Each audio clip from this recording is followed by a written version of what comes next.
Bonjour et bienvenue dans cette deuxième vidéo. Donc dans la première vidéo, on a vu ensemble par le biais de l'exercice toutes les cases qui cochaient ton entreprise idéale. Alors pourquoi je t'en parle? Parce qu'il est important que tu aies fait ces premiers exercices pour pouvoir bien comprendre cette deuxième vidéo.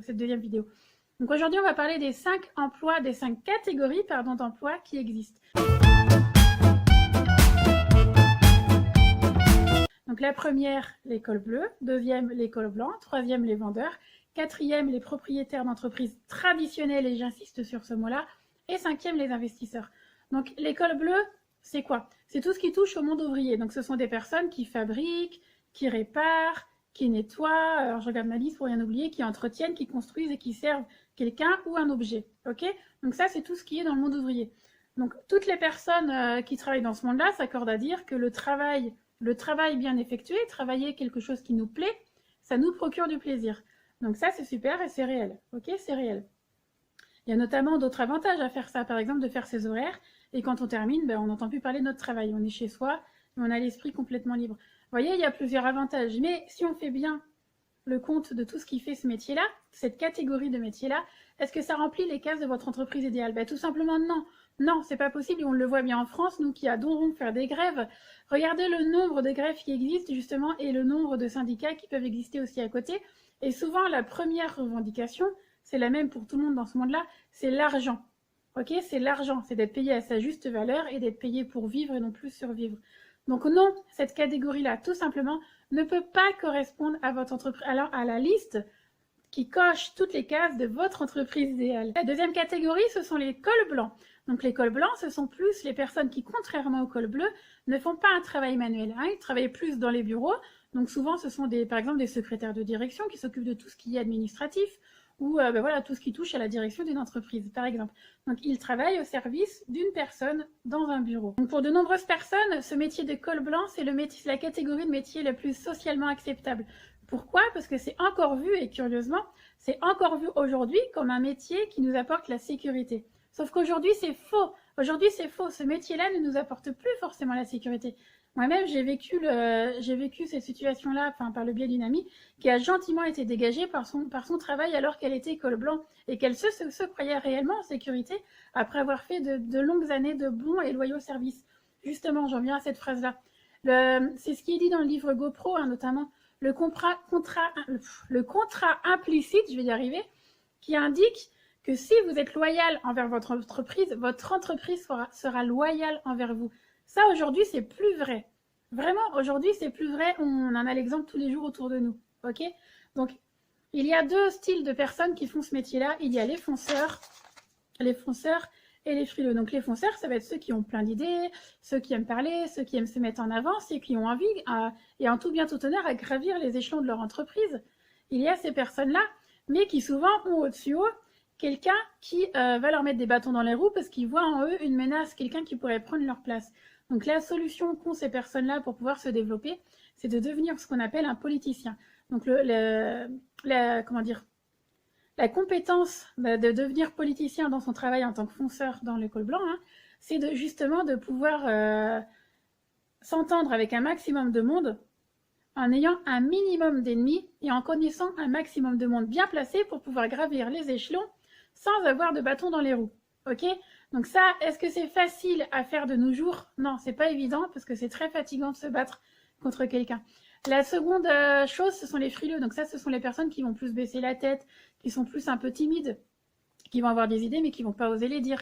Tout simplement, ils ont envie d'être bien vus par tout le monde et ils font le travail qu'on leur demande, point barre. Aujourd'hui, c'est très difficile d'être un frileux dans le monde d'aujourd'hui parce qu'on veut du résultat tout de suite et rapidement. Donc tout de suite, rapidement et du résultat vraiment... voilà quoi, on veut un truc tout dans la seconde d'après, il faut qu'il soit là. Donc c'est très compliqué. Donc tout simplement en résumé, est-ce que le travail de col blanc peut satisfaire votre liste de choses à cocher dans votre liste, dans votre entreprise idéale, pardon? Non, tout simplement non, c'est pas possible. La troisième catégorie, ce sont les vendeurs. Donc on va prendre l'exemple des commerciaux par exemple, mais il y a d'autres métiers, c'est vraiment l'exemple. Donc souvent ces personnes-là ont un caractère un peu plus affirmé, ils veulent un peu plus de liberté dans leur manière de travailler. Ok? Donc ils choisissent de ne pas être employés justement souvent pour ça. Donc ce sont des personnes en général qui gagnent bien leur vie, mais qui sont payées en fonction de leur rémunération et non pas en fonction de leur taux horaire. Ok? Souvent, c'est un principe de rémunération comme ça. Le parcours d'un vendeur, d'un commercial, entre autres, mais il y a d'autres métiers, je vous le rappelle, c'est comme ça. Au début, tout va bien, tout va super bien. Ils arrivent à vraiment effectuer leur travail correctement et du coup, ils ont une bonne rémunération. Donc, ils peuvent s'acheter des belles voitures, des belles maisons, trouver des belles écoles pour leurs enfants. Et il y a un moment, il y a toujours, et c'est toujours comme ça, il y a un hic. Donc, il suffit que, je cite quelques petits exemples, mais il y en existe beaucoup d'autres. Il suffit que votre entreprise change le plan de rémunération. Il suffit que vous perdiez vos plus gros clients. Il suffit que il se passe quelque chose dans le monde qui fasse que les personnes se disent que votre produit ou service n'est plus la priorité pour eux. Il suffit que vous ayez un concurrent qui s'installe juste à côté de vous. Hein, beaucoup de concurrence sur le marché. Il suffit que vous tombiez comme actuellement dans la crise du coronavirus et la crise financière qui se cache derrière, qui était annoncée il y a longtemps d'ailleurs. Mais ça, c'est un autre sujet. Il suffit qu'on tombe dans cette crise-là et du coup, vous perdez votre marché. Donc là, il se passe quoi pour pouvoir rattraper tout ce qui se passe? Eh bien, malheureusement, vous êtes obligé de travailler 60, 70 heures et pourquoi pas plus. Donc là, vous allez vous épuiser moralement, vous allez vous épuiser physiquement. Mais peut-être que malgré tout, vous allez réussir à remonter la pente. Donc oui, vous allez avoir des gros revenus. Oui, vous allez avoir des super biens matériels. Mais est-ce que vous aurez du temps pour en profiter? Non, vous n'aurez plus de vie à côté. Et ça, c'est souvent le gros problème de ces métiers-là. Je disais, c'est épuisant moralement et épuisant physiquement. Donc tout simplement, ça ne peut pas correspondre, ça ne peut pas cocher toutes les cases de votre liste d'entreprises idéales non plus. Donc la 5e catégorie, ce sont les propriétaires d'entreprises traditionnelles. Donc souvent, là, ce sont les personnes qui disent « Ok, aujourd'hui, hein, avec la reconversion, tout le monde fait ça, c'est normal, on se donne la chance de faire autre chose, donc ça, c'est génial. » Donc là, il y a les personnes qui disent « Ok, moi, je veux devenir mon propre patron, super. » Donc qu'est-ce qui se passe? Donc ils se disent « Waouh, c'est le grand frisson, c'est excitant, on va faire ça. » Mais alors ça, c'est vraiment la première chose. Mais la réalité, c'est quoi? La réalité, souvent, c'est qu'ils mettent toutes leurs économies et qu'ils vont même à demander de l'argent à leur famille et à leurs amis pour pouvoir y arriver. Donc, ils commencent à s'endetter par X biais, quoi. Hein, parce qu'on sait très bien que quand on veut se lancer, peu importe l'entreprise traditionnelle, il faut mettre des billets sur la table. Si on n'a pas d'argent pour se lancer, on ne peut pas le faire. Donc, le problème de tout ça, c'est qu'en fait, la réalité, c'est ça. Au lieu de se focaliser sur ce pourquoi ils ont fait leur entreprise, donc admettons quelqu'un qui adore faire de la vente, je prends cet exemple parce qu'il est simple, mais qui adore faire de la vente dans son métier vraiment qui lui plaît, au lieu de se concentrer sur ça, il va se concentrer sur quoi? Alors, je vais vous lire la liste pour ne pas oublier. Il va se concentrer dans le fait de faire l'avocat pour les questions juridiques. Quelqu'un qui a une entreprise, vous voyez. Il va se concentrer dans le fait d'être comptable pour les questions financières, nounou pour les questions liées aux employés, négociateur pour les achats, agent de recouvrement pour tout ce qui touche au compte client. Il va finir même par sortir les poubelles. Alors ça, c'est pas dans le sens où c'est négatif, mais c'est le fait que c'est pas son travail à la base. Il est patron d'une entreprise, c'est pas à lui de faire ça. Et du coup, le pourquoi du comment il a lancé son entreprise, au final, il le fait même plus. Donc bien souvent, les propriétaires d'entreprises traditionnelles, et ça, je sais de quoi je parle, hein, parce que là, par exemple, je parle des vendeurs dans la vente, mais pour le monde agricole, c'est pareil. Donc bien souvent, au lieu de posséder l'entreprise, c'est l'entreprise qui les possède. Et là, je peux vous assurer que je sais de quoi je parle. Donc ça, et du coup, voilà, c'est souvent les premières arrivées et les derniers à partir. Donc c'est pareil, une fois qu'ils ont payé leur employé, une fois qu'ils ont payé toutes les charges, une fois qu'ils ont commencé à essayer de payer les différents emprunts qu'ils ont, peut-être qu'ils auront la chance d'avoir un salaire, d'avoir un minimum de salaire pour vivre également, mais c'est très compliqué de nos jours et surtout avec la crise qu'on est en train de vivre actuellement. Soit ils réussissent, soit ils échouent. Donc s'ils réussissent, pour pouvoir faire tourner leur entreprise, ils font de longues heures de travail, ok? Et s'ils échouent, alors là, ça peut être un enchaînement de trucs juridiques aussi à côté, perdre de l'argent, et ils vont devoir se résigner à redevenir soit col bleu, soit col blanc. Souvent, la majorité des personnes qui ont leur entreprise dans le monde traditionnel, ce qu'ils veulent, ce qu'ils se soucient, c'est pas de toucher de l'argent sur le capital qu'ils ont investi, c'est tout simplement récupérer leur mise. C'est vraiment comme ça que voient ces personnes-là. Donc tout simplement, est-ce que tout ça, ça réunit les critères de la liste, pareil, hein, de l'entreprise idéale? Ben non, tout simplement non, c'est pas possible, ça ne réunit pas tous ces critères-là. Et donc la dernière catégorie, ce sont les investisseurs. Donc les investisseurs, si vous avez de l'argent à lancer, c'est super. Si vous n'en avez pas, vous ne pouvez pas être investisseur dans le monde aujourd'hui, tout simplement. Donc l'exemple qui est très très connu, c'est justement le fait que voilà, si vous avez de l'argent, c'est très bien, mais ce qu'il faut aussi, c'est des compétences et des connaissances.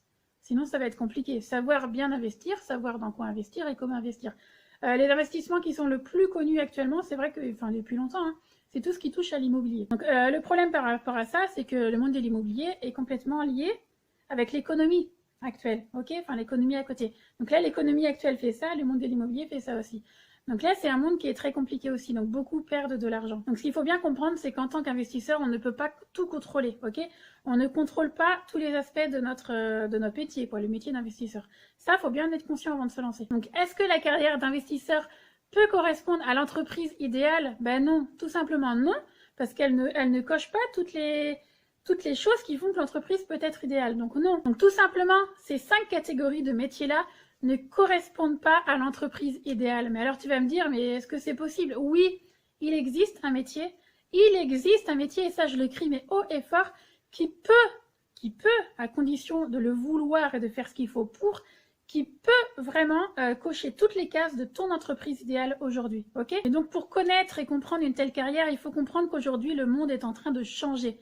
Et ça a commencé il y a un petit moment, mais là les gens s'en rendent compte vraiment actuellement. Les anciens modèles de rémunération sont morts. Les anciens modèles de rémunération sont morts et ou en train de changer. Ça, il faut vraiment en être conscient. Actuellement, nous sommes en train de vivre la plus grosse crise économique qui soit depuis très longtemps. Le monde a changé, le travail a changé. Ok, la révolution digitale est là, est bien présente. Le monde de l'économie a changé et ça, il faut que vous le compreniez maintenant. Si vous restez vivre dans l'ancienne économie, ça va être très compliqué pour vous. Par contre, si vous faites partie des gens qui comprennent que l'économie a changé, que vous faites vraiment ce qu'il faut pour l'intégrer à votre vie, là, vous allez vivre une superbe époque. Donc voilà, je viens de t'expliquer les 5 catégories d'emploi qui existaient. Donc si tu as appris ne serait-ce qu'une information, n'hésite pas à mettre un pouce vers le haut.